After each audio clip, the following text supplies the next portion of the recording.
আসসালামু আলাইকুম। জেবিপিএসডি মার্কেটের আজকে আমরা একটি ব্রেকডাউন করব, যেটা আমরা গতকালকে আমরা এন্ট্রিটা নিয়েছিলাম, সেই এন্ট্রিটার আমরা বিস্তারিত আলোচনা করব। তো ব্রেকডাউন এবং দুইটা জিনিস আপনারা করলে মার্কেটে আপনারা খুব ভালো ভালো এন্ট্রি গুলো ক্যাচ করতে পারবেন। ফার্স্ট হলো আপনার স্ট্র্যাটেজিটা ব্যাক টেস্ট করতে হবে বা প্র্যাকটিস করতে হবে। সেকেন্ড হলো আপনার ব্রেকডাউন গুলা, আপনারা যে সিস্টেমের উপর ট্রেড করেন, আপনারা সেই সিস্টেমের যাকে আপনারা ফলো করেন বা যে আপনাদের মেন্টর, তার ব্রেকডাউন গুলো আপনারা দেখতে পারেন বা এন্ট্রি গুলো আপনারা দেখতে পারেন। তো এগুলা দেখলে আপনারা হলো আপনাদের অভিজ্ঞতা প্লাস এক্সপিরিয়েন্সটা অনেক বেশি হাই হবে। তখন আপনারা ভালো ভালো এন্ট্রি গুলো নিতে পারবেন। দেখবেন আপনারা স্বাভাবিকভাবেই স্ট্র্যাটেজি সম্পূর্ণ জানা থাকলেও বা সবকিছু ভালো বুঝলেও মার্কেটে এক্সিকিউট করার বিষয়টা একটু ডিফিকাল্ট। মার্কেটের সিচুয়েশনটা যখন আপনি ট্রেড করবেন, মার্কেটের সিচুয়েশনটা একটু অন্যরকম থাকে স্বাভাবিকভাবেই।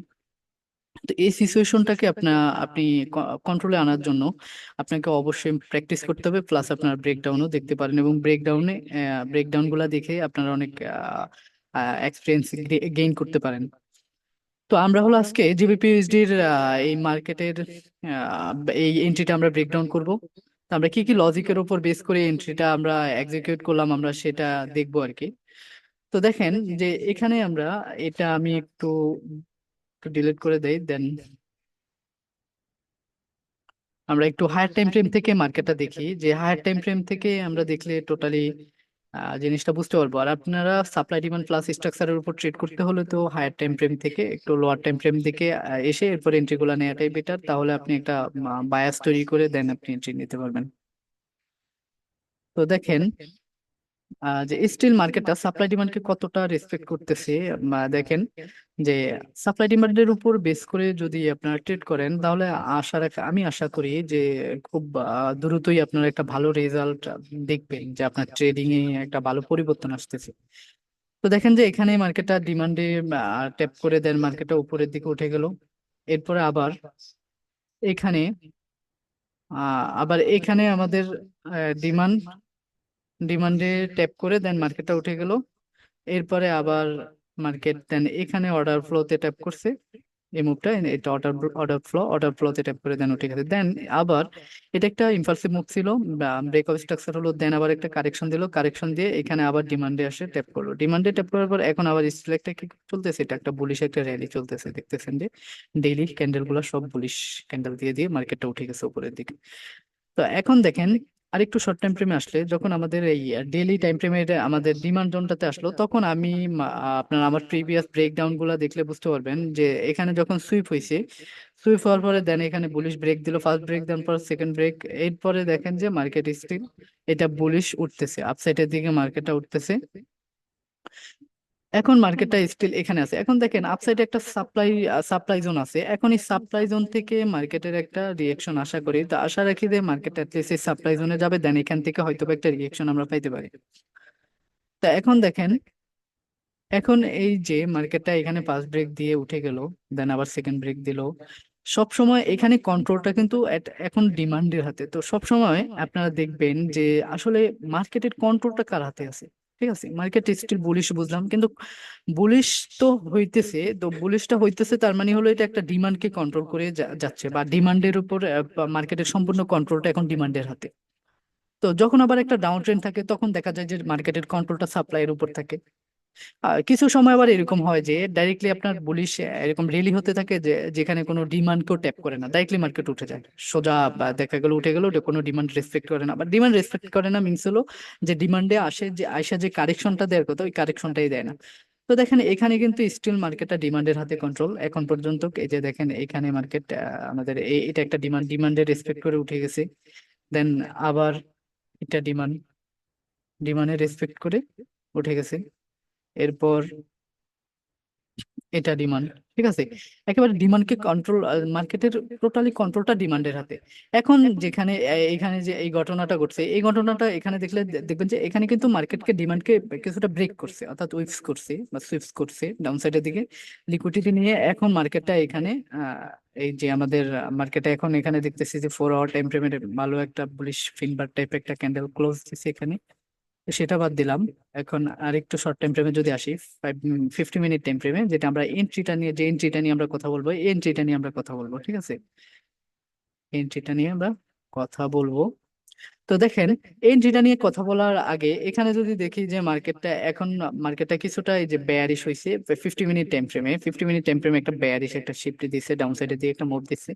তো যখন এখানে বেয়ারিশ একটা শিফট দিছে, আমি একটু আপসাইড থেকে আসি, একেবারে আপসাইড থেকে আসলে আরেকটু শর্ট টাইম ফ্রেমে গেলে আরেকটু ক্লিয়ার করে দেখাতে পারবো। সেটা হলো 5 মিনিট টাইম ফ্রেমে আমি যদি যাই, যখন এটা গতকালকে মার্কেটটা এখান থেকে এশিয়া সেশনটা যখন শুরু হয়েছে, আমি যদি একটু দেখাই এশিয়া সেশন এই যে এখানে শুরু হয়েছে। তো দেখেন, যখন এশিয়া সেশনটা শুরু হয়েছে মার্কেট তখন এখানে সুইপ করে ডাউন সাইডের দিকে আসতেছে, দেন সাপ্লাইয়ের হাতে কন্ট্রোলটা কিছুটা চলে গেছে। ঠিক আছে, এই যে দেখেন এখানে এই যে সাপ্লাইয়ের হাতে কন্ট্রোলটা চলে গেছে, সাপ্লাই হোল্ড করতেছে, দেন আবার সাপ্লাই হোল্ড করতেছে, সাপ্লাই হোল্ড করতেছে। তো আমি স্বাভাবিকভাবে এশিয়া সেশনে ট্রেড করি না।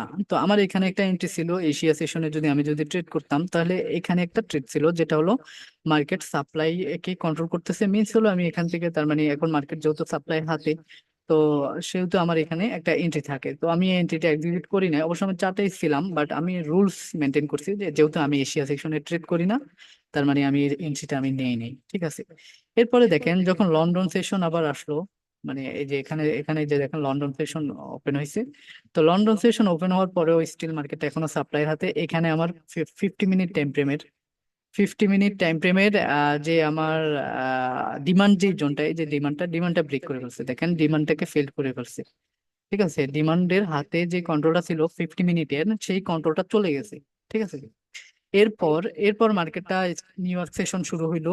এই যে দেখেন এখানে অবশ্যই এই যে এখান থেকে একটা এন্ট্রি হয়, অবশ্য আমি এই সময়ও আমি ছিলাম না, আমি এন্ট্রিটা এক্সিকিউট করতে পারি না, এটা একটা এন্ট্রি থাকে। ঠিক আছে, এখান থেকে যেটা হলো মার্কেট সাপ্লাইয়ের হাতে কন্ট্রোল চলে গেছে, সাপ্লাই গিয়ে দেন একটা রিয়েকশন দিছে, ব্রেক করছে, দেন সাপ্লাই গেছে আবার ব্রেক করছে, আবার এখানে সাপ্লাই সুইচ করছে, দেন মার্কেটটা ডাউন সাইডের দিকে এসে দেন এনাদার একটা ব্রেক দিচ্ছে। ব্রেক দেওয়ার পরে এই যে আমাদের এই ডিমান্ডটাকে ফেল করছে, ডিমান্ডটাকে ফেল করার পরে যখন নিউ ইয়র্ক সেশনটা স্টার্ট হয়েছে, নিউ ইয়র্ক সেশন যখন এখানে স্টার্ট হলো, নিউ ইয়র্ক সেশন স্টার্ট হওয়ার পরে মার্কেট এখানে একটা ফলস ব্রেক দিছে আপসাইডের দিকে। ঠিক আছে, এখানে ট্রাপ করছে, ট্রাপ মানে হলো এখানে মার্কেট লিকুইডিটি নিছে এগুলা। আমি এই যে যদি দেখাই, এই যে এই যে এই হাই গুলা, এই যে লোয়ার হাই গুলা, এগুলো কিন্তু একটা লিকুইডিটি, এবং এখানে সাপ্লাইটা ফেল করছে। তো সাপ্লাইটা ফেল করে দেন মার্কেটটা আরেকটা এনাদার একটা সাপ্লাইতে গেছে, এটা একটা সাপ্লাই। তো এই সাপ্লাইতে যখন মার্কেটটা ট্যাপ করছে, ট্যাপ করার পরে আমি 1 মিনিট টাইম ফ্রেমে শিফট হয়ে গেছি। তো 1 মিনিট টাইম ফ্রেমে যখন আমি শিফট হয়েছি, তখন আমি এখানে 1 মিনিট টাইম ফ্রেমে আবার ওয়েট করতেছি যে মার্কেটটা সাপ্লাইয়ের কন্ট্রোলে যায় কিনা, দেন একটা ব্রেক দিল, অর্থাৎ ডিমান্ডকে ফেল করছে এখানে। ডিমান্ডকে ফেল করার পরে এটা একটা সাপ্লাই, এই সাপ্লাইটাকে রেসপেক্ট করছে, আরেকটা ডিমান্ড এনাদার একটা ডিমান্ডকে এখানে ফেল করছে, এটা ব্রেক করে ফেলছে, সাপ্লাইকে রেসপেক্ট করছে, দেন আবার একটা ব্রেক হলো, ব্রেক হওয়ার পর আবারও সাপ্লাইকে রেসপেক্ট করছে এখানে। দেখেন এই যে ব্রেক হয়ে এই সাপ্লাইকে রেসপেক্ট করছে, সাপ্লাইকে রেসপেক্ট করার পরে দেন আবার ব্রেক দিছে, আবার যখন ডাউন সাইডের দিকে আবার যখন ব্রেক দিছে, ব্রেক দেওয়ার পরে আহ আবার যখন এই সাপ্লাইতে আসলো, দেন আমি এখানে এন্ট্রি করলাম আমার সেল এখানে, দেন আমার টার্গেট 5, আর বা যেটা হলো আমার এই লোটা ছিল টার্গেট, যে এই লো। ঠিক আছে, এখানে এই পর্যন্ত আমার টার্গেট ছিল। তো দেখেন যে ইজিলি আমি একেবারে ইজিলি কনসেপ্টটা এত মানে প্যারা নেওয়ার কোনো কিছু নাই, শুধুমাত্র সাপ্লাই ডিমান্ড প্লাস স্ট্রাকচারের উপর বেস করে খুব সুন্দর সুন্দর এন্ট্রি নিতে পারবেন, খুব ভালো ভালো বা দেখা গেলো ভালো আর এর এন্ট্রি নিতে পারবেন। দেখা গেলো খুবই ছোট এসএল দিয়ে খুব ভালো একটা রিক্স রিক্স খুব কম নিয়ে রিওয়ার্ড অনেক বেশি নিতে পারবেন আশা করি। তো এইভাবে করে সাপ্লাই ডিমান্ডের উপরে আপনারা প্র্যাকটিস করেন এবং মার্কেটে ব্যাক টেস্ট করেন, আশা করি যে খুব ভালো রেজাল্ট পাবেন ইনশাল্লাহ। তো ভালো থাকবেন, সুস্থ থাকবেন।